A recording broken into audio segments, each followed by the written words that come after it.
రంధ్రాన్వేషణ చేస్తున్నారనమాట. కానీ ఏదో అంటారు, కొండని తవ్వి ఎలకను కూడా దొరకదు. ఇక్కడ హెరిటేజ్ని టచ్ చేస్తే ఎక్కడైనా ఏమని అంటారంటే కొండని తవ్వి ఎలకను పట్టారా అంటారు సాధారణంగా.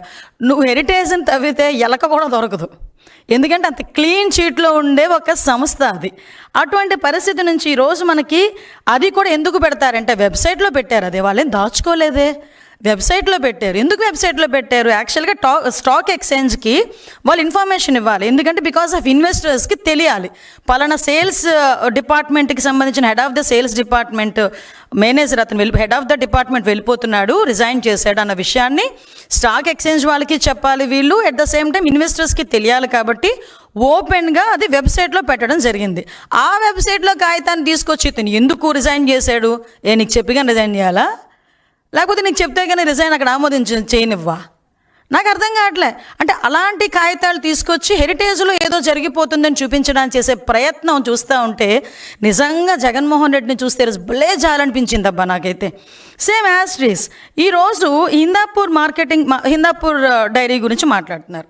ఇక్కడ వాళ్ళు ఏం మాట్లాడతారు, హెరిటేజ్ యూనిట్ అంటున్నారు అనమాట. యాక్చువల్గా ఒకసారి బుర్రున్నవాడు ఎవరికైనా ఏది పెద్ద కంపెనీ ఏది చిన్న కంపెనీ, పెద్ద కంపెనీకి ఒక యూనిట్ కంపెనీ అవుతుంది చిన్న కంపెనీ, అంతేకాని చిన్న కంపెనీకి యూనిట్ కంపెనీ పెద్ద కంపెనీ అవ్వదు.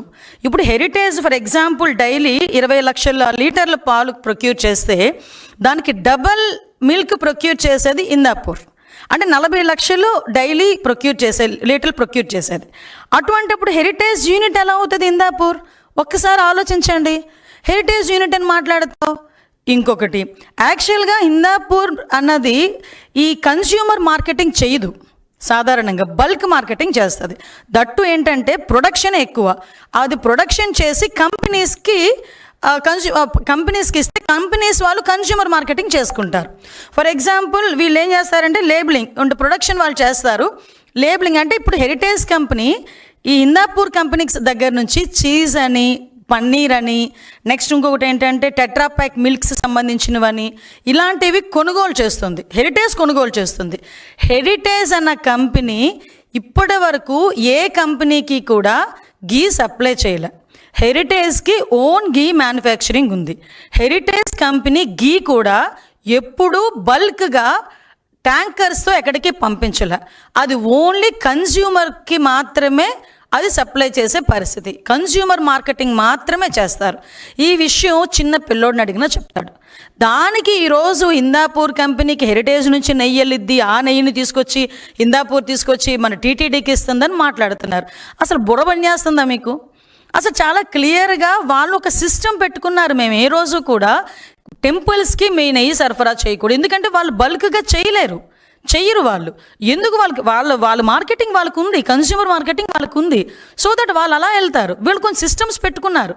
అంటే ఒక సైద్ధాంతికంగా వెళ్ళాలి అనే ఉద్దేశం హెరిటేజ్ కంపెనీ వాళ్ళకు ఉంది కాబట్టి అలా వెళ్ళారు. సో దాని వరకు వెళ్తుంది. ఇంకొకటి ఏం చెప్పారు, నిజంగా ఇది చూస్తే నాకు నిజంగా నవ్వొచ్చిందండి. 2015లో అంట అతనికి 300 రూపాయలకో 280 రూపాయలకో నెయ్యి ఇచ్చారంట. ఇప్పుడు 2026లో అతనికి 650 రూపాయలకి హిందాపూర్ కంపెనీకి నెయ్యి సప్లైకి ఇచ్చారట. అంత డబ్బులు ఎందుకు పెంచారు? 650 రూపాయలు ఎందుకు పెంచారు? 650 రూపాయలకి అంటే హెరిటేజ్ ఇందులో హస్తం ఉంది అని చెప్పి అక్కడ కూడా తీసుకొచ్చి హెరిటేజ్ని ఫిక్సప్ చేయడానికి అని చెప్పి ట్రై చేస్తున్నారు. అయ్యా జగన్మోహన్ రెడ్డి గారు, ఒకసారి భారతిరెడ్డి గారిని మీరు సాక్షి పేపర్ పెట్టేటప్పుడు ఎన్ని రూపాయలండి ఒకసారి అడగండి. నాకు తెలిసి 2 రూపాయలు అనుకుంటా అప్పుడు. ఇప్పుడు ఎంతో అడగండి ఒకసారి. అదే 2 రూపాయలకి అమ్ముతున్నారా, లేకపోతే 6.5 రూపాయలకి అమ్ముతున్నారా సాక్షి పేపర్ని? ఒకసారి కనుక్కోండి. మరి 2 రూపాయల నుంచి 6.5కి ఎందుకు చేశారండి? ఎవడు జేబులు నింపుకోవడం చేశారు. అదేవిధంగా భారతీ సిమెంట్స్ నాకు తెలిసి 2014 ఆ టైంలో 250 రూపాయలు అనుకుంటా, ఇప్పుడు 450 రూపాయలు. మరి ఎందుకు పెరిగింది? అంటే 2015లో పాల ప్యాకెట్ ధర 19 రూపాయలు ఉంటే 2026కి పాల ప్యాకెట్ ధర 40 రూపాయలు. అబ్బా, పాల ప్యాకెట్ ధర పెరిగితే ఆటోమేటిక్గా నెయ్యి ధర పెరిగిద్ది కదా. ఆఫ్కోర్స్ నీకు ఎలా తెలుస్తుందిలే, పాలే లేకుండా నెయ్యి తీసేటంత టెక్నాలజీ నీకు సాక్షి టీవీలోని లేకపోతే నీ తాడేపల్లి ఇంట్లోనే ఉంది కదా, ఆటోమేటిక్గా నీకు తెలియకపోవచ్చు.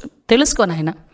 విషయం ఏంటంటే అప్పటికి ఇప్పుడు రేట్లు పెరిగినాయి, పాల ధర పెరిగింది. ఫర్ ఎగ్జాంపుల్ నందిని ఉంది, నందిని డైరీ వాళ్ళకి 700 రూపాయలకి ఇస్తున్నారు. ఎందుకో తెలుసా? కర్ణాటకలో పాల ధర ఇంకా ఎక్కువ కాబట్టి అక్కడ ఎక్కువ కాబట్టి 700 రూపాయలకి సప్లైకి ఇచ్చింది ఇదే టీటీడీ. మరి దాని గురించి ఎందుకు మాట్లాడట్లా అంటే విషయం ఏంటంటే ఇప్పుడు ఇంకొకటి ఇందాపూర్ కంపెనీకి సంబంధించి మీరు చెక్ చేసుకుంటే సుమారుగా నందిని డైరీకి 40 లక్షల లీటర్లకు సంబంధించి గీ సప్లై ఆర్డర్ ఉంటే ఇందాపూర్కి 5 lakhs.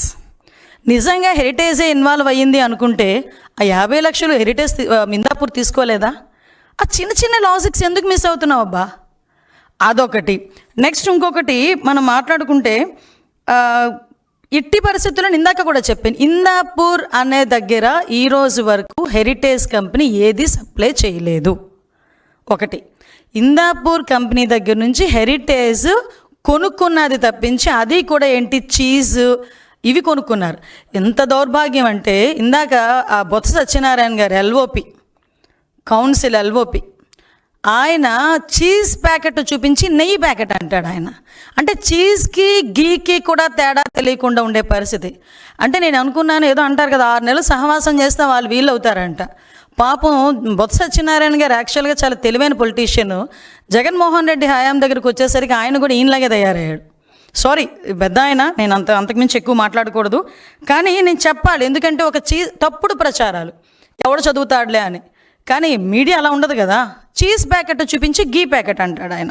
అంటే ఇంత దారుణంగా వీళ్ళు అబద్ధాలు ఆడేసి తిరిగి మనకి మాట్లాడే పరిస్థితి కనిపిస్తూ ఉంది.